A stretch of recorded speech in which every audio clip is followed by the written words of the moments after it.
Hi guys, we're here with Jean-Claude Nasr. Did I pronounce your last name correctly? You did very well, Jean-Claude Nasr. Nasser. Okay. Yeah, I think I sound more Middle Eastern than you. you do. He's also known as JC Nasser, and he is a driven Lebanese Canadian marketing coach and serial entrepreneur who started as an Uber driver and went on to create six businesses, including Juice Dudez. Is that how you say Dudez? It's just dudes. We have a Z at the end because the S was taken. So it's juice dude. Now we Okay. Canadians would say, hey dude, what's up, dude? Juice So it's juice Dudes. dudes. We're the dudes. Cool, cool. And revelation marketing. And what else do you do? Let's see. Do you do also, you do a lot. So let's talk about this path to entrepreneurship. How Yeah. did you, yeah. Honestly, I started my first business because I had to. That was the Juice Dudes. I was the founder of this business with my brother. And this Uh-huh. business, yes, just yesterday we did the grand opening for our third location. Fourth location is coming up in mid-January, so maybe by Wow. the time we post this video. And yeah, it was trying to get out of this Uber to start a business. My brother wanted to start a business. He wanted me in. I came up with the idea. I came up with the name. We started the business, and he scaled the business after. My main thing is marketing. That's what I studied. It's where my passion is marketing, sales, business growth. I moved to Canada in 2018, All right, that's September 10th, nice. 2018, and I couldn't find a job in marketing. My English was even worse than now, and then I had to do something. So I started doing Uber. I did that for 11 months. 11 months down the road, I lost all of my confidence that I could do marketing for someone because, no one would give me a job. I'm not in the environment. We're not doing networking, nothing. So actually, I'm like, I need to make six figures. I came to this country to make six figures to get wealthy, not to survive. I could have survived in Lebanon, right? I was surviving. I was fine. Mm. So I got all of my license done for the oil field. And I'm like, okay, I'll go work in the oil field. I'll just get these licenses done and just do something six figures, come back and start a business with some cash. Then my brother quit his job. He wanted to start a business. And that's how it happened. In 2019, September, exactly a year after I came to Canada, we started Juice Dudes. 4 months later, I was doing the marketing for Juice Dudes and we were blowing up because I was doing great marketing. And everyone started asking me, who's doing your marketing? Me. And they're like, can you do mine? So I was able to get 5 clients to do their Okay. marketing while working with Juice Dudes. So I'm like, you know what? This is a sign. I need to take a step back and start my marketing agency and put my full focus there. And that's how I started Revelation Marketing. A year later, less than a year later, I started Revelation Studios. So we started doing photography, videography because we needed cameras for the marketing. But that grew to start doing documentaries, TV shows, weddings, because we had the crew, we had the equipment, we had the creativity. We started getting jobs because we're delivering good shit. And after this, we started a fully automated studio called Selfie Room. Oh, You can wow. take your own high resolution photos with a remote control. So if you want to get your headshot done, it's gonna cost you about $250 to $500 sometimes. With this selfie room business, you can take your own headshots. It's the same quality for $70. Simple. And then after this, I wanted to start my podcast. So I opened Ottawa Podcast Studio. That's a podcast studio rental. That's a very small business, serves me, serves my community. Nice. Then now this year, we decided to do less production. So Mm. Revelation Marketing is becoming something called Revelation Academy. We have our clients. We have about 30 clients. These are exclusive. We don't let go of them, but we're not taking any more clients to do production for them. So instead of doing production for businesses, now we're doing production with businesses. Why?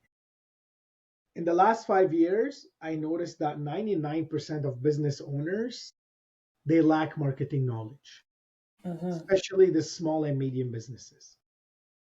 You go to restaurants owners, small businesses, all kinds, they're trying Mm-hmm. to do their own marketing, but they have no idea what is marketing.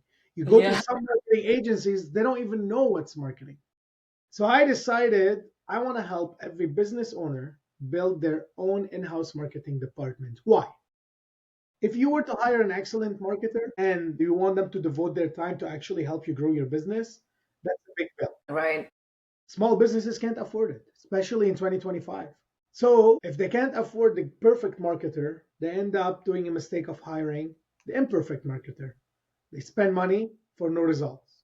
Amateur hour. Exactly. Or they do it themselves, even worse. They will hurt their branding, they will hurt their identity, business identity, and they won't get any results and they will get frustrated and then they'll end up with a Google account that looks like shit, social media account that is inactive, and they're complaining, I'm not getting enough clients or leads, but at the same time you don't have proper marketing. Marketing in the business plan, marketing is 3 months before opening officially your business. You have to soft launch through marketing. None of the business owners are doing this. But if you build your own in-house marketing department, you will be able to reduce the cost of marketing and keep it consistent. To be able to build an in-house marketing department, you need to have the knowledge. What we do is we teach business owners how they can become marketers for their business. We don't make them marketers. So you won't become a marketer who can do marketing for anyone like me. You will become a marketer who can promote their own business. Why? Because I already taught you what's your business, how to create value in your business, what are the strategies. You're just getting more creative. You're discussing stuff with your clientele, coming up with ideas throughout the way. We also teach you how to use AI to implement marketing, and this will also make your life very easy, efficient. Your cost will drop to $500 a month to run Right. like very aggressive marketing campaigns if you do our training. Mm-hmm. Our training goes both ways. You could hire me, we do 101, and that could be a little bit like of a bigger investment because you have my time. The second way to do it, it's almost the same value and it's way cheaper. So we're launching an app, and this app we will be posting webinars on a weekly basis. And these webinars will be me and other experts teaching business owners marketing. Nice. You will also be able to network, communicate, see my posts for motivation and accountability. This way, we hold you accountable. You're not just learning. How many times you took a course and you didn't apply anything, Right. Yeah. right? So, in this application, I will be posting every day reminding you not to be a fucking loser, You're right? That's what I saying do on my Instagram. That's why people follow me. My following follow me because I'm the wake up call in a funny way. Right? So very this funny. application will provide one webinar a week that will teach you marketing, will teach you AI, will teach you everything you need to learn as a small business owner to do your own marketing and to build your own team. I help you out. I help you to build a VA team, like virtual assistants that will drop your cost to $6 an hour. I have 25 editors in the Philippines, 25 in Lebanon, and many other countries. They do all of my editing, scheduling, all these annoying tasks that I don't want to do. And I spend between $4 to $6, right? What about like so for me, whenever I start before I start a business, I have to my marketing steps are like one is the SWOT analysis, right? So I assess internal and external weaknesses. I actually do an audit of the demographic of the audience and all of that. And the weakness could be like the lack of, say, marketing, creative management, or data analytics, all of that. Then I move on to the external image. So I'm trying to figure out the weaknesses that could be within that specific, whatever it is that the business is about. Say I'm trying to build a business on weddings. What are the issues around that? The problems that I can solve. Then the external things. Then I'm going into the persona. So what are your steps whenever you do marketing? What are you like? How do you go about the I love this marketing? question. It's one of my favorite questions. Good, So good, I'll good. start in a very general theory and then I'll explain step by step how I go with it. Thank Okay? you. Yeah. Money follows what? Attention. That's why we start a business to grow it to make money, right? Money follows attention. What creates attention? Value. Who do I give the value to? To my clients in the business. Who are my clients or my clientele? Mm-hmm. How can I identify my clientele? I go back to my product that I'm willing to offer. Product that I'm willing to offer. How to craft an offer? First thing I do is I create a hate list. You mentioned weddings. I'm trying to be in the wedding industry. What does Mhm. a bride and groom hate to deal with during planning a wedding? That's the list from A to Z. Closer to the camera, I can't see it. Oh, you were actually, I thought you were showing to the camera. No, no, this is my book. I'm drafting. I'm a visual person, so when I'm talking, I have to scratch shit. Very cool. Love Yeah. that. So you make a hate list for the prospects. Mhm.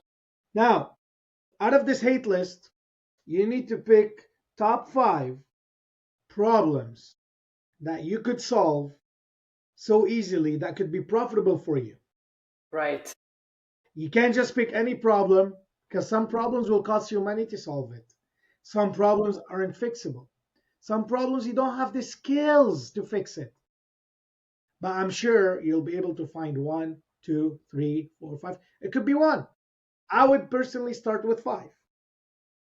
Huh. Top 5 problems. What is it? Shitty photographers, shitty videographers. These are 2 problems. That's what I fix in my Revelation studio. A Mhm. photo booth, smoke machine, bubble machine, ice machine.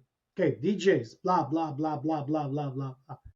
Right? So these are the problems. These are the obstacles. We call it hate list in marketing. This is actually a known term. After I've picked 5 problems, I go and I pick another 3. My favorite 3 to deal with because I want to love my business. I don't want to hate solving someone's problem. But I love solving this problem. I love dealing with this shit, this challenge.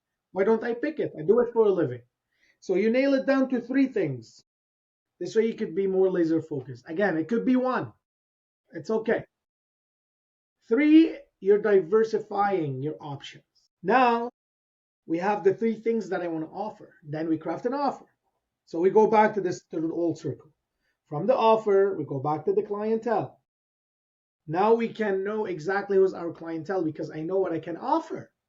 I know how much is it because I created the offer. What's the service? What's the value? How much? Now I go back to the clientele. Who can afford me? Where do they live? What do they look like? What do they desire? What do they want to hear? What do they want to receive? Studying your clientele is making it all about them, not you. Not your favorite color, their favorite color. Not your style, their style. And then you see if they match with your offer. If So they that's your match with, customer journey map, basically, right? Like that's how you find out their buying process and that's their right. actions, emotions, pain points, all that. Okay. Exactly. Now you try to match make your offer with the clientele. And then if they don't match, most of the times they won't match in the beginning. You have to adjust on your offer or you have to change the product completely. But most of the times, if you're following these steps properly, you just have to adjust on the offer and make it more for the clientele. Now I have an offer and I have a clientele. I go back to the top three things. Money follows attention. Attention comes from value. Who do I give the value to? To the clientele. I already know who's the clientele. What do they want to hear? All right, that's where the value comes in. My clientele wants to hear this and this and this, wants to learn this and this and this, wants to get access and hands on this and this and this. So, me having value so I can bring in attention, so I can make money, is me filling in my clientele's desires. So, if my clientele desire knowledge, I make videos about fucking knowledge. If my clientele desires ebooks, I create ebooks. So that's how you come up with your content strategy on social media. Or how that's how you come up with your website. How many times you go on a website and you just see a copy paste like it looks like any other identical website? The messaging is absolutely wrong. Your messaging should be what your clientele desire. That's how you create value by filling in the desire. You need to complete the puzzle. That's how you create value. There's so many terms for value. Completing the puzzle. There's so many terms you can use, right? Mm-hmm. So these are the general terms. That's where I go through with every student of mine, every client of mine when they're trying to start a business. And this could be a summary of starting a business plus a marketing strategy. Because how many people, me personally, I started my business, I offered something, started making money, not so much money. I looked back, my offer was wrong. Then I did that again. I looked back, shit, my clientele is not the clientele that I want to work with. Then tried again. I look back, okay, now it's getting better. Let me change my offer again. I kept on changing, and that's how I learned. I learned the very hard way and the very long way. So that's why I literally created Revelation Academy so I can teach people faster so they don't need to commit big mistakes like the mistakes that I created. What are like the tools that you use when you try to find the personas, the customer personas? What tools do you use for all that, or do you just go and interview people and meet with the stakeholders? You need to do a lot of research. That's a great question. First, you'll have a general idea. You want to do weddings, right? Then you know that you're working with brides and grooms. Well, you want to identify. You want to work with the young ones, older ones. You want to work with this specific culture. You want to work with luxury weddings, small weddings. Same thing. If you open a restaurant, who do you want to feed? 5 stars clients or clients who just want the fuel? Okay. After you do this, you go and you see other people who offers this thing that you're thinking to offer. So you And you dissect basically. Exactly. You do competitor analysis, the first thing. To do competitor analysis, you need to go online, you need to actually visit businesses, you need to travel, see other ideas, see what other people are doing. Then you need to pick your top 10 that you really love what they're doing. And then you try to see, okay, can I offer what they're offering and a little bit better? And a little bit better. It can be Yeah, the how can same I be thing. different if I'm not better, right? Exactly. Exactly. Yeah, I like that. How do you like measure the ROI of your marketing campaigns? Like what are the metrics that matter the most to you? What matters the most is building a community. Do you have a community that cares about you? That's marketing. Marketing is not the same thing like sales. So I can't be like, okay, I'm putting 20 hours marketing a month. I'm expecting $2,000 to come from marketing. You don't calculate it like this. That's how you calculate it. Is the name of your business starting to become known in your neighborhood? Is it becoming to become known in your city? What is it known of? Is it exactly known as the things that you want it to be known of? That's your marketing ROI. The brand identity. Is your identity is the identity that you want to promote? By example, Juice Dudes, we're not there to fuel people. We're there to cheer them up. So we're known in the community, people go to Juice Dudes because they want to feel better. It starts from the customer service to the product to the ingredients that we put in the product. They can make you feel better. Wow, what are these products made of? Like what kind of It's ingredients? fucking dessert. Dessert makes people feel better. So it's a lot. Now, Is by it like example, sugar? with the customer service, we have to ask you questions when you come in. We don't just ask you, what can I get you today? Mm. Our team is trained to memorize the clients, to memorize their names. If I had a conversation with you, I have to remember it next time because we want this client to come back 3 times a week. Why would I go back 3 times a week if they're not calling me by my fucking Mm. right? So this is the hate list that we created. My clients are depressed people. Don't edit this. Okay, but that was the actual plan. My clients was depressed people. What's the hate list for depressed people? How can I make them happier? Make So them feel personal. heard. Start conversations with them. Make them feel like you're their friend. How to make someone feel like their friend? At least I need to remember your name. Wow. So it's more of it's basically an experience rather than, going there to purchase a juice. Absolutely. That's how every business should be an experience. I like that. That's nice. That's actually pretty brilliant. Now, what about like, what is the role of storytelling in modern marketing? What do you think that is? And how can a brand develop a compelling narrative? And that's a great question. When you're doing the whole thing that I just taught you, you're trying to create the proper messaging that you have. Why? Because you're trying to create value. To be able to create value, you need to give people what they desire. How do you give it to them? Through content, through your messaging on your website, through video that you're trying to talk to. You want to make them hear it, right? Or read it. So there's messaging there. It has to be compelling, correct? Right? There you go. I'll give you one advice, and people usually try to complicate it. Advice is be authentic. That's it's true though. How important is for a business to have a strong brand identity, and what are the key components to that? Now, brand identity is looked at as the messaging and as the look of the brand identity. What's the look of? The look used to matter so much in the past when I studied marketing. Focus on the logo, focus on the colors, focus on this, focus on that. But you go and you meet the team, or you listen to this story of the founder, you try the product, you forget about the colors. You've seen my company. What's the main color in my company? I bet you that you don't remember. You remember JC. You remember that JC wants to make an impact. You remember JC is funny. JC likes to help people. You remember that I'm bold. I swear. That's what you're remembering. You forgot that royal blue is the main color in my company. So it's pivoting. Brand identity right now for me is what is the problem that you're trying to solve and what's the impact that will make on the community. So by example, Juice Dude's brand identity, cheering people up. So I want people to stop focusing so much on making the perfect logo because no one gives a fuck, right? Everyone gives a fuck about your messaging, about the problem that you're trying to solve, the impact that you're trying to make, the value that you're trying to provide. Yeah, but if you look at social media, a lot of the accounts, they focus on typography, right? Like they have their style and everything flows. You have the grid that is consistent, and the look is they have that strong, unique presence. And it's like, wow, that's so and so because you remember their fonts and whatnot.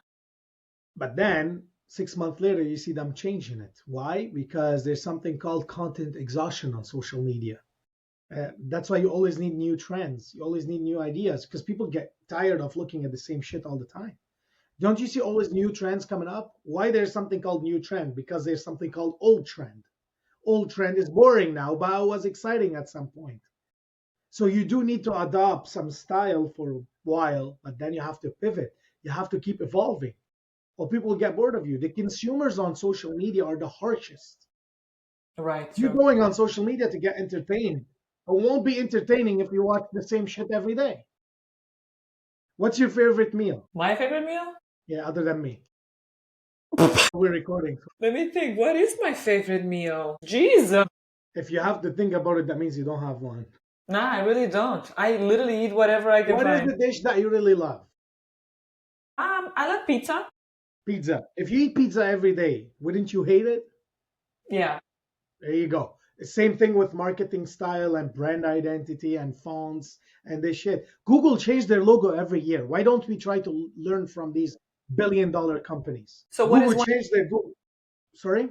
what is one thing that shouldn't change? The slogan, the 3 word? Are you know how they have the 3 word The one marketing? thing that shouldn't change is the impact that you're trying to make. Okay. So I like that. We just keep basically. But what is the impact that Nike is making besides they're known for just doing? I'm not a Nike consumer, so I wouldn't be the one to speak about them. I haven't done so much research about them as well. But I think it's for athletes. It's not too expensive as well. So it's trying to help young athletes become actual athletes by being affordable and giving them the right shoes to wear. That's how I would look at it because I know that it's not extremely expensive, Nike, right? It's not cheap.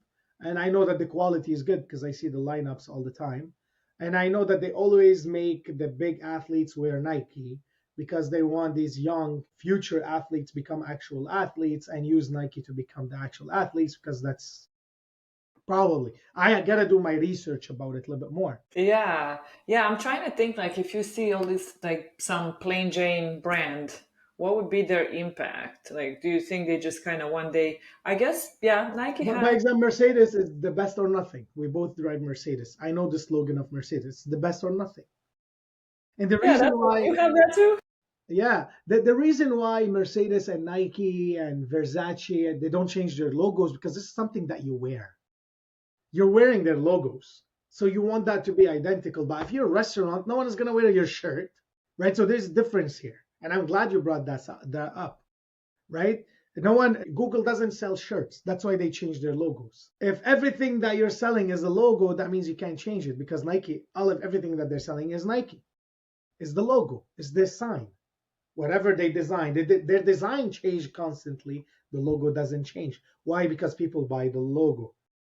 You don't say, "Oh, I'm wearing Nike style." You say, "I'm wearing Nike. I'm wearing the logo." That's what they sell. They sell the logo. That's why they don't change it. Small businesses, isn't that the Nike? That's not my side. Is it my side? No. Man. Yes.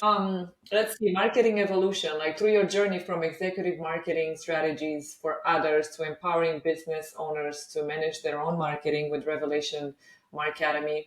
What key lessons have you learned about marketing that most entrepreneurs overlook? It's the value that you're trying to provide, honestly. Marketers now, they're trying to bring attention. Everyone knows money follows attention, so everyone tries to get attention. So you go to marketers, they try to create trends, they try to copy trends for you so you can go viral. Everyone goes after the myth. You need to go viral. Let's go viral. I want to go viral. I want more views. I want more traction. I want more clicks. That's not actually what converts. That's not what makes money. Quality is what makes money. So out of all the marketers that I know, everyone's trying to bring attention. I try to bring quality attention, attention that would convert to business, that would build a community. So I always go back with my clients and my students to go back to the value that they're trying to provide. And the client or the students that tries to hire me and they don't actually know what's the value that they're providing, I tell them, let's put the package on hold, go back. That's your homework. Study your offering, your clientele again, and come back to me with value that you want to offer. Because you won't be able to run a sustainable business if you don't know the value that you're providing. And you can't every day have a different value. Yeah, that's true. You gotta have a purpose. Some type of, yeah. Don't just. What about like future of networking? So with your upcoming book on networking, That's right. yes, which I'm gonna want to hear more about. Can you give us a sneak peek into some innovative strategies or personal techniques you believe are critical for building effective and genuine business relationships in today's digital age? Of course. I'll give you a sneak peek to the book, but you still Yes, have to go through it. I'm not going to give you too much. I'm just going to give you enough. nice, nice. When I first started my business, Juice Dudes, and then, networking with my customers got me to start Revelation Marketing. When I started Revelation Marketing, COVID hit in 2020. So we were locked in the house and whatever, and then I couldn't get clients. And then I had to get out. Getting out meant networking, shake more hands. That helped me to grow so fast. Now, while I was doing the networking, I'm a person that reflects all the time. So I was Nice. reflecting, okay, these are the mistakes that I did at this event, and these are the things that I did at this event that made this person want to buy me a coffee, right? And then I'm like, these are the things that I did after the event that made me convert this client and make them a business, make them convert them to money. So first mistake I used to do is when I go to a networking event, I look at people as dollar signs. This is a brokey. This is a guy that has money. This is a girl that could make business with. This is a girl that I could date. And I would just make this judgment and go talk to them. And mostly I'm like, you know, most people at networking events, they're holding their business cards. They're going around, yeah, what do you do? Oh, you do? You're a lawyer? Oh, no, I don't help lawyers. Bye. This lawyer might know someone that needs you, you idiot. Right? So don't look at people as dollar signs. Look at them as potential friendships, potential lead magnets. Try to build a connection. You have to understand, you won't meet someone at a networking event and start a business with them in this event. There is 3 points you have to go through. First, meeting them, obviously, in person. Second, schedule a call with them after the meeting. Invite them for a virtual coffee. There's a specific way in the book how to do this.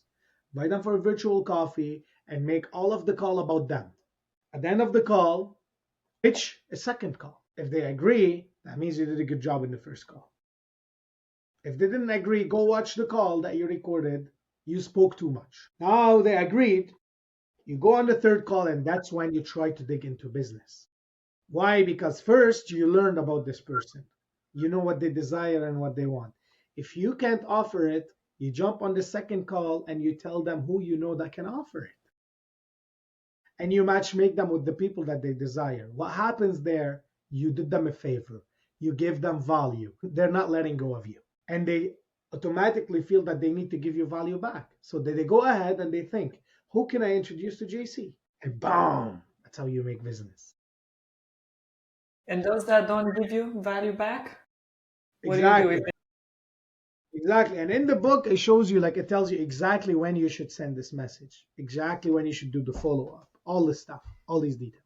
And what if they don't reciprocate? They just want to take. That's okay. How did Jeff? You posted you made this post the other day. How did Jeff became a billionaire? Jeff Bezos. He owns 9% of his own company. He became a billionaire by making other people rich. So just make them rich and walk away. Good karma is gonna come back. When you get, but here's the thing: when someone's giving you so much value, wouldn't you try to do everything you can do to keep them in your life? One of them would be to pay them back, give them value. So no, when you're actually giving value to someone, they will always reciprocate selfishly. Yeah, I firmly believe that if you do good, good comes back because they're gonna appreciate you, and then they welcome you into their tight circles, and you know, They it don't just want you to leave. They want you to stay so you can keep on giving value. But we don't look at it this way. We give a little bit and then we expect too much to come back. And if the too much doesn't come back, oh, this person is not paying back. Okay, that's a bad investment. Let's go back and invest in someone else. a lot of people are like that. Yeah, well, don't do that. Just give, give, give, give, give. Don't expect it's gonna come back. You Yeah, have to fall in love in the giving. That's the key. You can't give and expect to get back and start calculating your ROIs. This is the foolish way to do it. Sit down, manifest on your own, and say, I want to finally become a good person and fall in love in giving. Most of us, we're not good people.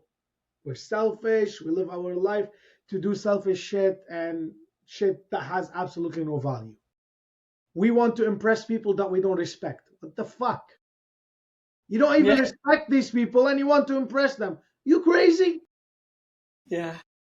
Yeah, yeah. I used to think of like bunch of friends as losers, but I still want them to look at me in this specific watch and be impressed. Like, why? Right? So try to be a good person. Try to fall in love in being good, and you can. It's easy, right? Once you fall in love in being good, you'll fall in love with giving, and then you'll start giving without counting how much you gave. If I ask you how much money you gave to charity in 2024, and you're able to tell me the exact number, you're not a good person. It's like, dang, you kept your pennies in one. Yeah, you calculated all that.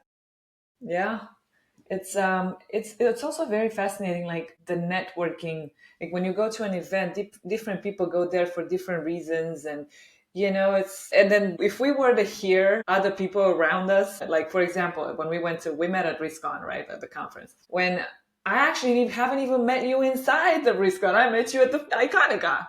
So it's very interesting. For example, like me, the sole purpose that I went this year was to make friends. I just wanted to socialize because I work from home. I work for the government, so I work from home and I never go out. And I'm like, I need to go meet people, talk to people because I'm getting socially awkward. I'm always in the freaking house.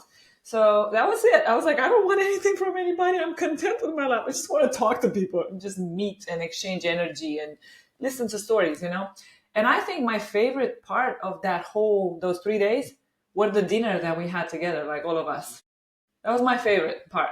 It was Yeah, so much laughs. so It amazing. creates so much bonding. Now we have a big texting group and we're friends. We're all friends and we created something big out of just one event. And like you said, we didn't even shake hands during the event. I met someone that introduced us to each other. How cool is that? And some people go there thinking, oh, I just want to meet with the millionaires. Yeah, but you're missing out on people that can teach you to be good, people that can help you scale a People that you business, could help. or especially people The that you can help. millionaires and the billionaires won't give you the opportunity to give value because they have it all. I believe in something, and this is something I learned from very big guy. I met him in Miami. He's like, JC, you need the three circles. First circle, one in the middle, is the one where you're at right now. You need people that can listen to you and you can listen to them and understand what's happening because they're at your level.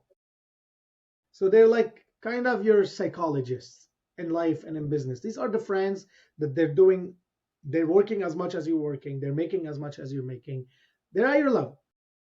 You need the circle that is above you, because this is a circle you'll always chase to become like them. So this will always drive you.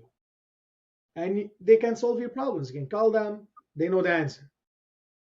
Hmm. So you need to know a circle that makes more money than you all the time, and they have way more achievements than you. If you're the smartest one in the room, you're in the wrong room. Have you heard of this one before? There you go.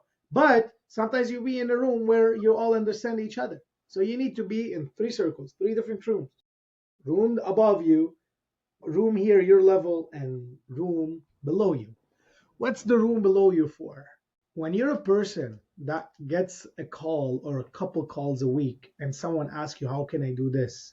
And you're actually able to help, this is going to make you feel so fucking good. It's going to give you so much motivation, so much drive to get better, right? So that's why you need this room that you can actually help. So you can't always seek help, you need to give help. So that's why you need the three circles. So you need someone to mentor, someone to talk to, and someone to get mentored by. What's describe the room that's above you? For me, it's monks and nuns. Like those are the most inspirational people. I look up to people that I met in Jerusalem, all the monks and the nuns. That's who I want to be. But who's that in that room there for you? For me, I'm gonna be like, I'm not that good. I'm not that good like you monks and hunks, and I'm still not there. What I'm looking for right now is not to have a work a day in my life, me or my parents, and like my parents are semi-retired already. Like they work with us whenever they want to work. They don't have to work, right? Because of my brother and I. So thank God for that. We were able to achieve the first one, but I'm also thinking a little bit ahead. Like if I ever want to get married, have kids, and whatever, I don't want to think twice before I buy them a shoes that they want to buy. Uh, if I want to make my wife quiet, I want to be able to give her enough money to shut her up, right? Well, I'm joking. I'm joking. Uh, I want to have enough money to keep my wife cute and quiet, you know. Smart guy. Happy wife, happy life. You know So it. the room beyond it, like the circle above me right now, these are faithful people, honest people, generous people, people that make shitloads of money. It's not like I have unlimited goal for the money. No, it's not like I'm not gonna be chasing money forever. But now I still have to chase it. So this is the room above me right now. You can also you can't look too far ahead. You want to be able to like touch them with your finger a little bit, so it's reasonable to have it as a goal. I just hosted a workshop for goals for 2025. Biggest mistake I used to have when I draft my goals is always I have unreasonable goals for myself, and when I don't meet them I crush. So the I room can't. above me, they're not billionaires. Yeah, but I can't. I mean, I can't see you not be able to reach goals because you're like super hardcore. Like you, I don't know if I can. What kind of goals did you set that you couldn't reach? So many times every year I set some goals, but here's the surprising thing: I reached other things that I never thought I would be able to reach. By example, creating the app, launching a book that was never on my plans for 2024. Hmm. But I'll give you an example. By example, okay, this is very personal. In 2021, it was my second year in my marketing agency. I made $150,000. Okay. In 2022, my goal was to make 3 million. I Okay. made $400,000. Why? Because I wanted to jump X by myself. I never traveled out of Ottawa yet, out of Canada. I've never met anyone that's making this kind of money, and I wanted to make this big jump. So that was unreasonable. Now, I tripled my income, which is something everyone dreams of. I still wasn't able to feel good about it. I wasn't able to celebrate it. So that's a mistake we all do. Now, because I have lots more knowledge and I know the keys, like I know that I have to network, I know I have to read book constantly, I know I need to have coaches, I know this stuff. My goal is I'm not gonna set money as a goal anymore. It's gonna come. There's no So limit. what? Yeah. What is your? You think the issue with you is the not realizing the timeline? Because like Elon Musk, for example, everybody told him, "Hey, we need 6 years to get this project done," and he's like, "Get it done in 6 months." because in his mind, he believes that the more time you give to a project, the more time you're going to take to accomplish it. So you just need to add more pressure. Is it because you don't know how to adjust timelines, or? For me before, it wasn't this. It was just like I didn't have all of the knowledge that I needed to have, and I didn't have all of the skills that I needed to have. I didn't have every the circle that I needed to be in. Right? There was so many things missing. Elon Musk is working on something that he knows how to make himself. Got the knowledge, I got the keys. He's at a level where he have access to anything that he wants. So if he works harder, he can get anything done. For me, even if I work day and nights, I'm only working with this much knowledge. So then I learned that I have to stop chasing the money and start chasing knowledge. And that's where I'm at right now. So for me now is like my chase is like how fast can I learn, not how much money can I learn. And why I want to learn more, we go back to the beginning of this podcast. Value, attention, money. The more I learn, the more value I can put on the table, the more attention I can get, the more money I can make. Yeah, I agree. So basically, increase your resources. Yeah. What about for cultural? Because I feel like you have a lot of benefits. The fact that you have this, you're very cultural, like you know different cultures, and you're very open-minded. How do you believe your Lebanese Canadian heritage has shaped your business approach and personal philosophy? We're very generous. We're generous people. We take away our food to feed you. It's almost kind of toxic. It's kiss ass, like I'd rather you happy than me happy. That's the Lebanese culture, right? Like I'll be hungry, you just eat. So this generosity helped me to start my business. Hey, you can't afford me, I'll still do it. You need it. You need to put food on your table. Still, till now we do that, right? Like I do 12 pro bonos a year. That was the goal for 24. I need to pick 12 businesses in 2024 that they can't put food on the table. They're struggling and they can use my help and they can't afford it. And I have to help them. And we did that, right? So the generosity helped me show value, right? And help the whole circle to start lubricating. But yeah, mostly like and when you're Lebanese and you came to Canada, it's easy for you to expose yourself to other cultures because you are an other culture. You're not the main culture, right? So you're like, okay, I'm a minority just like these minorities, so we blend. And you go to the majority again, you want to be like them, you want to blend with them. So the advantage that I had is I always saw myself the small, and I saw myself that I want to blend with the big as well, if you want to call it small and big. Yeah, because I could tell like that night you just comfortable with everybody, but at the same time very authentic. You weren't, you know how like a lot of people around certain people they act differently. You just were Yeah. you. I think I offended half of the room that day. I made the most racist jokes. Really? I thought you were very like, like, you know what, No, this yeah, that was funny. That was the authentic part. Like, if you're so authentic, you would be very like you would just say any joke that comes on your mind. But this doesn't come from. I think I was born with this. Like, I used to flirt with my mother's friends as 6 years old guy. I was 6 years old flirting with my mother friends, and I'm making them uncomfortable. I was that bold. The first time I had sex, the first person I told my dad. really? Right, and right after I went to my mom to tell her. Like I was born with no shame, and that helped me to be very authentic. I would rather like anything but lose my authenticity. Like some groups, they told me, JC, you have to stop doing this on social media if you want to be part of us. And these are like massive business groups, Mm, and I told them to fuck off. yeah. It's like, wait, I just want to be me. Yeah, but I don't feel like you're doing anything offensive on social media.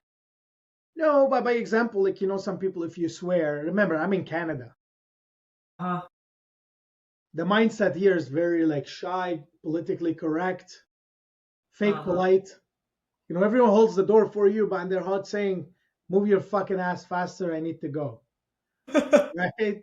Everyone is so shy to be politically incorrect, and here's why: because what used to be the majority wanted to be polite to the other cultures coming in this country, and they knew that they need the other minorities to survive in this country because they're the hardworking. So they had to be polite with them to make them feel welcome, because you're not a good person if you don't make someone feel welcome. So they created all these politically correct rules to do, and they lost their authenticity that way.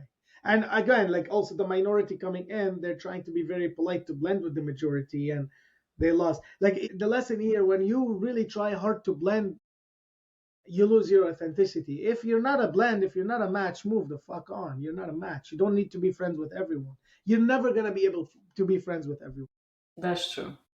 Exactly. I think people have that fear of being ostracized. They don't want to be the pariah. They don't want to be the person that others don't want to welcome or don't want to I invite. love that. I love that for me. When I know I have a new hater, it's a celebration. We're popping champagne, baby. Hey, I offended another one today. Oh my gosh. Yeah, it's very interesting because you have such a big heart. You're so giving, you're so helpful, but at the same time, you also have the no fucks given factor that's like, hey, hate me, love me, whatever, I'll be good anyway. So it's I like, know you're watching. yeah, I'll give you a good show. Yeah, I'm kind of like that too. I don't care if you don't like me, that's your problem. I'm just gonna tell you straight up. I'm not gonna try to beat around the bush. Like even last night, I watched an episode of a podcast of someone that was talking about me, and they were like, she's ruthless, she's gonna tell you exactly, and it's so offensive.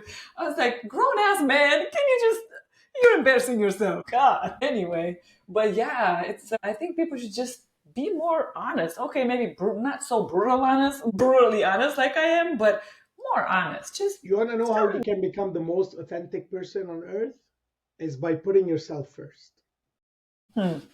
When you make a joke to make yourself laugh, that's when you're authentic. When you make a joke to make others laugh, you're kiss ass. You're just trying to be funny person, likable person in the room. I make a joke, and if it makes me laugh, I'm happy. I'm not ashamed that no one else has laughed. When Yeah, when I'm cooking, I wanna enjoy my meal. I'm not cooking something that I hate to eat so other people can tell me you're a good cook. right. So people are just trying to please everyone else but themselves, and that's how you lose your authenticity. Put yourself first. Oh my gosh, you're so right. I actually um I know I'm very wise. yeah, yeah, yeah. You okay? So we still don't know your freaking age. Everybody, we had a table of however many people, plus five. We were a bunch of people at the table, and we all said how old we were, including myself. And I hate doing that. This one, he was quiet like a hoe in a church. He didn't say nothing. It's cold today. Is it cold too in Vegas? My goodness, I guess I'm never gonna find out your age, huh? Because You I'm might. gonna die before you. That's why I'm One never gonna day, find out. one day, one day I might tell you. You never know. One day when I'll be deaf. Yes. So it's very interesting. So I bought a gift for someone thinking, what would they like? And it was this jacket because they're very colorful and bright, it was an orange jacket, whatever. And I'm like, maybe they might like that because they're very, poppy. They like those show off colors. But in my heart, I was like, man, this is the coat that I would like for them to wear. Because I think this would look better on them, classier, this and that. But I went with that. Wrong decision. They didn't like it. And guess what? 2 weeks later, they were wearing this coat because they bought it themselves. I was like, oh my God. Always do go there and do like dig inside. Do what you feel should be the thing that represents you, not what you think others would like, how would they like this sandwich. Went to Romania, made a sandwich for a Romanian friend. He's like, oh my gosh, why so much bread? Is that how much bread y'all eat in America? I'm like, no. In my mind, I was thinking Romanians eat a lot of bread because, they're a little bit chubby. I'm like, oh my God, just don't do that. Always do what you feel it's that should be done. Anyway, tell me about your morning routine because I know you have this impressive morning routine and stuff. Magical Morning. Have you heard of this one before? No, sounds There's like a a JC one. there's actually a book for an author. I'll give you his name later, and he created something called Magical Morning. Because a All right. magical morning gives you a magical afternoon, and a magical afternoon plus a magical morning gives you a magical day. Magical days gives you a magical year. What? Magical years gives you a magical life. So magical means fucking healthy. You cannot be happy. if you're not healthy, even if you're filthy rich. Biologically, you'll feel depressed. If your blood levels, your insulin levels, your hormones aren't right, you're not gonna be happy, even if you have billions and billions in the bank account. Isn't that right? What makes you happy? Your hormones, like one little bit of hormone boost, dopamine boost. It's gonna make you feel so happy, no matter if you're the brokest person on earth or the richest person on earth. And what is the biggest factor? There's two big factors to control your hormones, your happy hormones. Is your thoughts, one. Second thing is what goes in your fucking body, right? What goes in your body? Food and air. So, are you breathing enough and are you eating the right food and enough? We tend to breathe less and eat more. We're eating more than we should eat and the shit that we shouldn't eat, and we're breathing less. Most of us don't breathe enough. So that's why I start my day with 20 obnoxious deep breath, Mm. right? And the second thing is I need some light. Like Vitamin because D. I'm working from home, I have to be in my hoodie and under the ceiling the whole day. No. I try to get outside for like 10 minutes, get some exposure on the light. I used to wake up and drink coffee the first thing. It's not healthy. You need to wait an hour to drink your first coffee. Here's why. When you wake up, we all wake up, right? And then your brain will start giving you the hormones that you need to wake up, and will give you energy, wake you up and make you sharp, right? But if you wake up and your brain didn't give you these hormones yet, you take coffee, that your brain tells your body, okay, you're good, you don't need me. The caffeine will last 1 to 2 to 3 hours max. What your brain was going to give you was going to last you the whole day until the melatonin in your body starts developing, and that's in the evening. So you let your brain do its job the first hour, and then if you want more coffee, you can take more coffee. Mm. Then, like not everyone have to do it, but I fast 16 hours, so I don't eat until like afternoon or 12 noon, depends when was the last meal. So 8 to 12, 8 to 2 every day, something like this, which is not so bad. You're just skipping breakfast. Because I don't want to wake up and the first mission for me is to find out what do I want to eat and then how to make it and then make it and then clean after. That's 3 hours of my life. I could have made $1,000 already. That's on my face. I'm dying here. Oh my gosh, I'm tearing and everything for real. My goodness, you're a trip. You with so much passion. And I have a painting. First thing when I see when I wake up is things that that boost me, and it's all swearing. It's like 10 fuck things. Like, don't be a fucking loser. Don't give yourself fucking excuses. Get the fuck out of bed. You have work to do. Like, I wake up, like, sometimes you wake up, you're not feeling really good. You don't want to get out of bed because just like, maybe you hooked up with someone with low energy the night before and you got their bad energy, right? So you want to wake up and want to get these motivators back. So I have my vision board for the day always in my bedroom when I wake up. So you don't have to have like what I have, but put your vision board there. So when you wake up and you're not feeling so well, you look at this painting, you're like, oh shit, yeah, I wanted to buy a Lambo this year. I gotta get out of bed, right? So it could be your dream house. It could be a picture of a monk for you. For you. Picture of a monk for you. Oh my goodness, you're a trip. Oh, I hooked up with a person with low energy and you got the Yeah, bad I energy. don't fuck depressed people anymore, man. I can't. Like they No? could be toxic, it's fine because they could have issues. That's fine. But to be depressed, I won't put it in you, no, because you're taking their energy, right?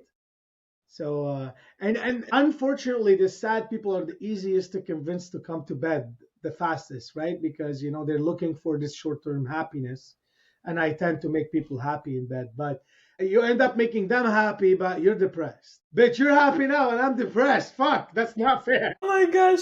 So, what about, I guess you're right. Man, what if she's like super nice and she's a giver and she provides a lot of value, but she's like going through some stuff, some rough stuff. Get better, come back. I'll always be here. Yeah.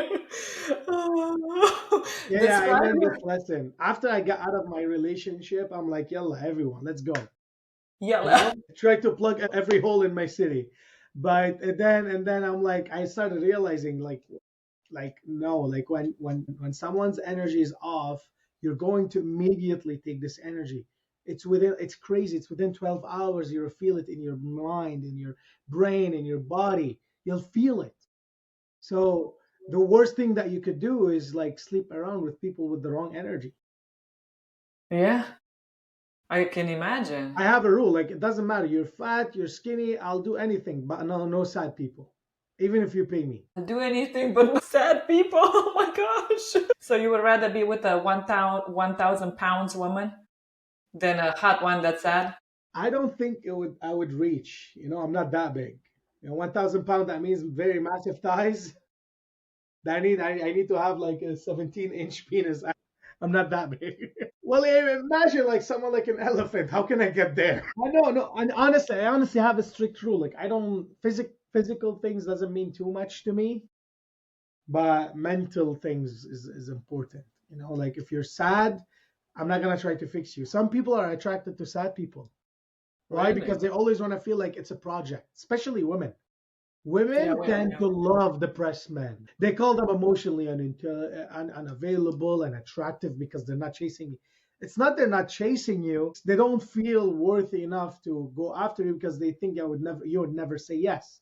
They're sad, they're miserable, they don't have confidence. They end up going to them, try to fix them. They're not fixed. They cheat on them. They come back to me. They come back to me, he said. That's a joke to make me laugh. Oh my gosh, describe your ideal woman. You're not gonna like this. Let's hear it. Ideal women for me or ideal women in general? No, for you, for you. For me. So here's the thing. For me, it's a puzzle. You need to complete the puzzle. What's missing in my puzzle is someone to help me start a family. I don't have patience for kids when they're crying. I love them when they're quiet. I don't enjoy changing diapers, and I will never. I don't enjoy washing dishes, and I will never. I don't enjoy doing ironing, and I will never. I love cooking, so I would. I love making money, so I would. I love protecting people, so I would. So I'll be your protector and your provider, but don't ask me to wash the dishes because I'm gonna send you back to your mom. You send you back to your mother, assuming she's And a I'll young bribe you to person. do it. I'll make enough money to bribe you to do it. Like, hey, you want motivation, you want money, you want to be spoiled, I'll spoil you. No one is going to disrespect you because I'll punch them in the face. That's what I could give. Now, I'm not saying that's the ideal woman, that's the ideal woman for me because that's the missing part in my puzzle. I don't need another woman to be my. In North America, most people they get married so they can afford a fucking house because someone can pay the mortgage with them. People, when they're in love, they move in together to share rent. My friend, one of my very good friends, was in a relationship. Her boyfriend pitched her to move in with him so their expenses could be cheaper. That was his pitch. That was his proposal. He's like, "Hey, move in with me. Our expenses will be like the half." That was his pitch. He didn't say move in with me because I don't want to wake up in the morning beside you. He said move in with me so our bills could be less. My, So so that is romantic. a puzzle that is not missing in my life, and I don't want women to feel it. For we women are too cute to work. Really? Yeah, you were born to be spoiled, and maybe that's the way I was raised. Like my mother and my sisters were never allowed to do work around the house, throw the garbage out, shovel the snow. If you see my mother one time shoveling the snow, I'll cut my neck. Or cutting the grass. No, it's not allowed. My dad would kill us. Wow. Yeah. So you look cute in the kitchen, so yeah, stay there. I mean, I can't disagree, although I do a lot of the cutting of the grass and all these You could. manly You're things. capable. Yeah, You're capable. You're just too cute to be messy outside and expose yourself to all of these dirty things. I wash that I off. love women too much. That's my problem. I want them to be spoiled. Yeah, that's a good mentality to have. That's good though. What about the woman in general? Like the ideal woman in general? I think women are capable of loving and being caring so much more than men, and I think they should focus on that. Like you're so caring, you're so loving more than men because you're emotionally stronger half of the month. You get the joke? Women can talk about what's going on with her and can say this is bothering me, blah blah blah. A man struggles to say it, right? So Because of that, she can read what the other person is going through without they even say it. Because God, like that's why you could be a mother. I can't be a mother. The word mother hold different values than the word dad. It's just it sounds different. It holds different values. When you say a mother, what's the first thing that comes in your mind? A baby has a fever and the mother is taking care of the baby, doing everything it takes for the baby. When you say dad, you see a person who's coming home holding bags, filling in the fridge. That looks scary because that's a protective look. Not scary, like a rough look. That's the first thing that comes in your mind, right? Do you agree with me or you disagree with me? No, no, I agree. I agree. Nurturing. And Ideal woman is a woman that knows that she's a woman, what she's capable of, and be happy about it. Not like, hey, I also have to compete with men. We don't have enough women in the oil field, so it would make me more of a woman if we make this equal. You're not a woman anymore. You're growing some masculine energy in you, and you look like you carry a penis, just like me. yeah, it's interesting because although I'm very traditional, I have a lot of like, and I'm not a feminist, but I am super independent. I make my own money, so I do a lot of these pretty You have to. masculine traits. You have to, though. You have to. It's not like you have a husband and you're trying to step on his toes. I have a Right? husband. You have a husband? Remember that night I we didn't were know all the talking. flirting that I do with you and you have a husband. I really don't know. It's okay. I don't pay. Well, I flirt with like I do it for fun, but like I really don't know that you have didn't know that you have a husband. Yeah, remember we were talking that night at the dinner, and Mike Sirac was like, "It's just me and Kat, the married ones here." I totally skipped that part. Maybe because I wanted to skip it. Yeah, but he doesn't allow me to post him on social media. Why, he's too sexy?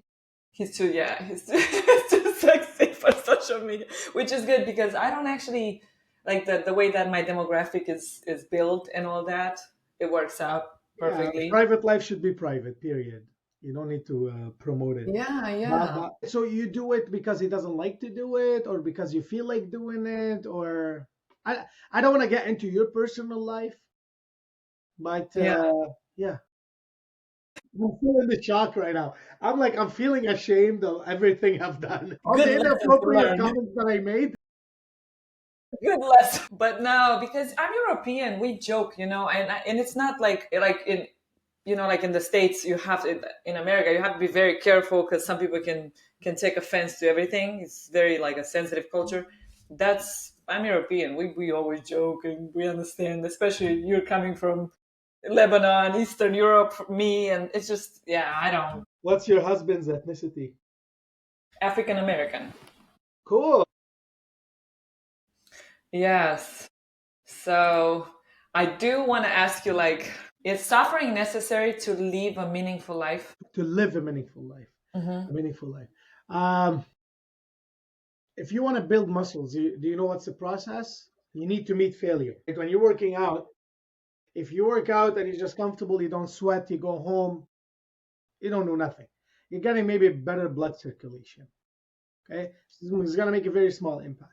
If you want actually your muscle to grow, you need to meet failure, tear the muscle, feed the muscle, recover the muscle gets grows. Same thing with business.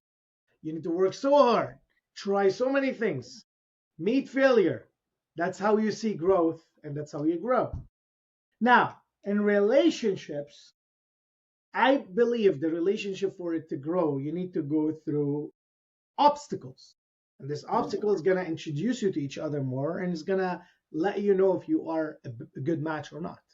Because the more obstacles you pass successfully, the more you know that this is your partner.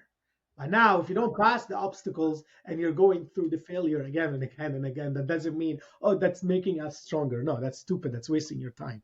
It's just like if you're meeting obstacles and if you can't pass these challenges, take a step back, baby. Hmm. Change. So, yes, you need to go through hardship, but you go through it to pass challenges, not to fail challenges. If you fail the challenge, you're not the perfect match. But again, don't take advice from me. I'm a single guy who can't date. I don't date. Like, I haven't dated in 3 years. That was a rule. Really? Yeah, every year I make my list of goals and my list of not to do, and every year I had a goal of no dating. So I wouldn't go out with women too. So I don't want you to get me wrong. I mate, I don't date. Oh my goodness. Get it now? So I'm not gonna love bomb some lady. I'm not gonna open the door for her, spoil her, blah blah blah, and tell her I'm not gonna date. Why? Because I'm telling her that I like her and I'm making her feel treated special, but at the same time, I'm telling her I don't want to commit. And then she'll end up catching feelings. And I didn't want to hurt people. And unfortunately, it took like I misled a couple ladies by mistake. By told them from the beginning, I'm not going to marry you. I'm not going to date. I'm busy. But at the same time, open the door, spoil them, buy them flowers. What the fuck? Yeah, that's so confusing. So Also, and the next person I want to date, I want to marry. So I'm not gonna date around and keep entertaining the wrong energy until I feel the right energy, right? mm. I need to exercise. I do my exercise, but I don't have to do all the shebang, going on dates and whatever. Yeah, this is one thing that I'm kind of confused with men, with single men these days, because I have a few friends, and most of my friends are guys. But some they're talking about, women get me on. They misunderstand this whole dating thing. They think I'm dating them, but I'm not. Hold on a minute. If you go out more than once, you go on a dinner, you go to dinner, you go to the movies. What exactly That's what I makes them tell get the on a ladies. date? They're like, okay, listen, we don't have to date, but take me out on a date. I'm like, did you just hear yourself? Take me on a date, but we're not dating. It's called a date. We're Yeah, dating if I take you out on a date. Like that's what dating is, going on dates. going together to do something. And Yeah. it's crazy because some dudes are like, well, that wasn't a date. Dude, you spent her time. You wasted her time. What do you mean that wasn't a date? Oh, because you don't Well, want to put a label on it. yeah, I know. That's why like I don't do this anymore. Like so many times, like, hey, like honestly, it's not gonna happen. Like one girl really insisted. I'm like, yeah, you buy me a tea and we go around my house for a walk. Yeah, it's huh. Yeah, that's very what are your goals for 2025? Because you said you always write your goals for the year. It's actually very interesting you ask because I just said that in my workshop. This year, I'm not going to do a to be list. I'm going to list the things that I'm going to avoid. So it's not about what I'm going to do, it's about what I'm not going to do this year. Such as I like that. Waste time, be around wrong friends, get angry fast, get turned off fast. I get turned off so fast. Really? Yeah, pivot. I'm not going to pivot this year. I have a couple things I'm focusing on the business and I need to focus on. I can't just keep on. That's a good idea. It's a good idea. I'm not going to start another business this year. I'm not going to stop my healthy lifestyle. I do lots of fasting. I just finished a 75 hard. I didn't finish it. I finished it like in a couple days. I didn't drink for like so far for like 70 days. I haven't had alcohol, Wow. Nice. right? So I went to Vegas and I didn't drink or gamble. Very So nice. this I didn't draft all of them, but this year is not about what I want to do. This year is about what I'm not gonna do. I like that you're already in the future because you know it's going to take me some time to edit this episode. What turns you off? You said you get turned off very easily. What are the some of the things that turn you off? First thing is about in what specifically? Well, I you said I get turned off very easily, so Okay, I'm not let's going to talk get. in general. I don't like to talk about dating life too much because it's a useless topic for me. But in general, what dates me off and what turns me off in general is like the wrong energy. And for me, I'm a vocal person. You meet me 2, 3 times, I already told you everything that annoys me. If you still do it, you're out. And Dang. it's really hard for me to bring someone back in. But I do it too quick. Like people are not perfect. I need to understand this. I had a leadership coach and he's like, JC, you want everyone to be excellent. It doesn't work. But for me, I'm more peaceful when I'm getting these people out of my life. Like I'm so excited every time I block someone. I smile. It doesn't piss me off. Like, hey, you fuck with me, you're out. Even if you're a family, out, out, won't come back. So Really? yeah, and big thing is losers. Like, say you want to do something and not do it.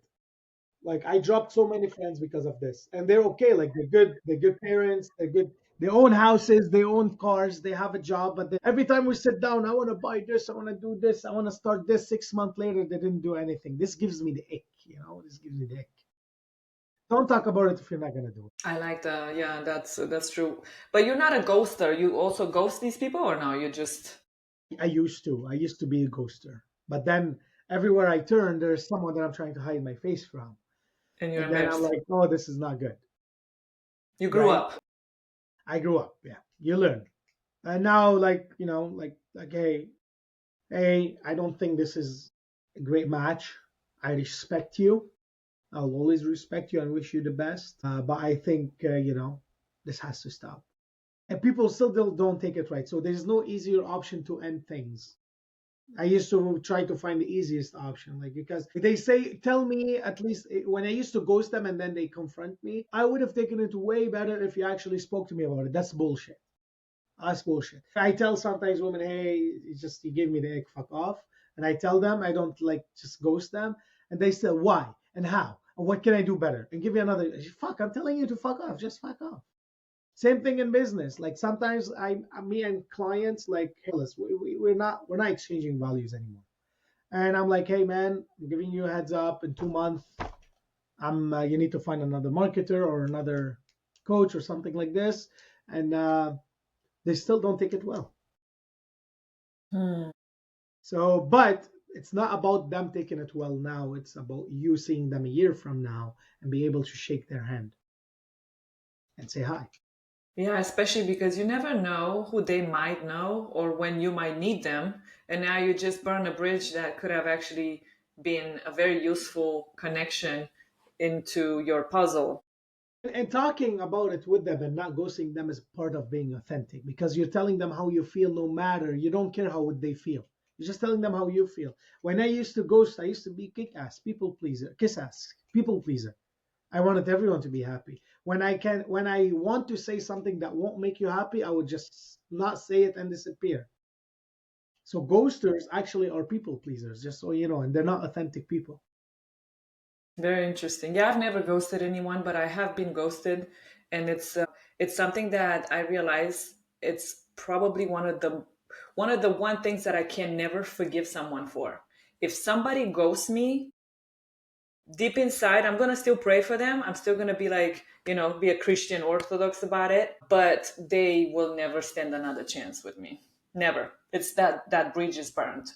That's a So big red flag, yeah. That's a big red flag. But I used to do it out of, I could blame so many factors. I would say just I wasn't mature enough for so many reasons. Sometimes you're not, no one taught you how to be mature. You weren't around mature people. But your job as a human is to grow on a daily basis, feel that you did something wrong and reflect to it and try to find something better. It felt wrong for me when I go to party and there's like 8 people that I ghosted and shit, I need to get out and go to a different place, right? Because someone might snatch me with the plate or with the cup now.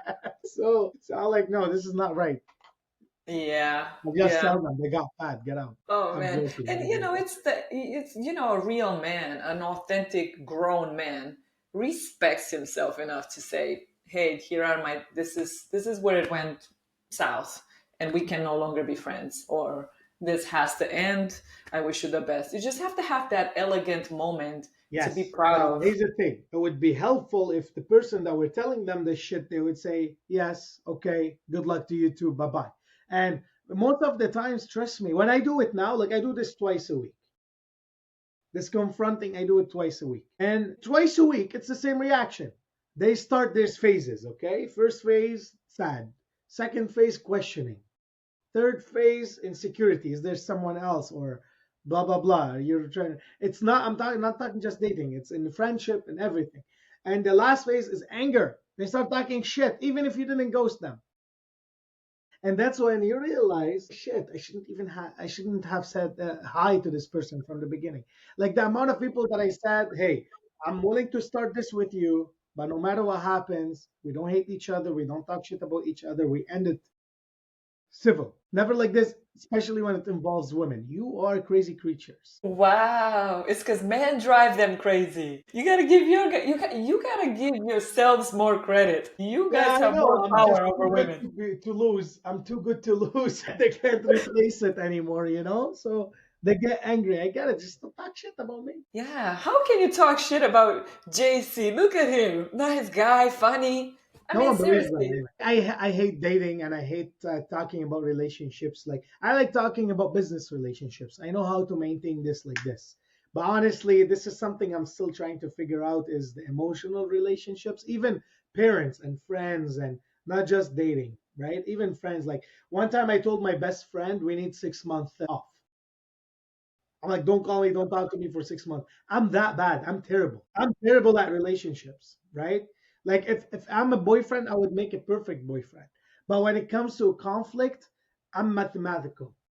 One plus one equal two. If someone's trying to have a conversation with me with emotions, I know how to handle it. I just don't want to because it's Mm, not gonna make me money. Why would I do it? If a client is upset, I know how to calm them down. I know how to fix it. I know how to handle their emotions. But I'm handling this for a purpose. Why am I handling your emotional ass if you're my friend? Why are because you even pissed? well, you want to help them out. Well, they got pissed with me about something. I apologized. I fixed it. Move the fuck on. I'm that kind of person. Oh, Right? Like if you do something wrong with me, you tell me, hey, I know. I'm sorry. I didn't mean to. Not gonna happen again. I'm moved on. I'm ready. Let's go. You do it same. again, you gotta fix it, right? You do it third time, you're out. Yes, So for me, three if I strikes. made a joke that pissed you off, I have to deal with your emotional ass for a week. Doesn't make sense. For a week? Doesn't make Yeah. sense, man. Yeah, that's a cultural difference because I'm like that too. I have the three strikes, I have the tolerance and all that. I move on quickly. I think there's just you gotta adapt to the cultural difference, maybe. Yeah.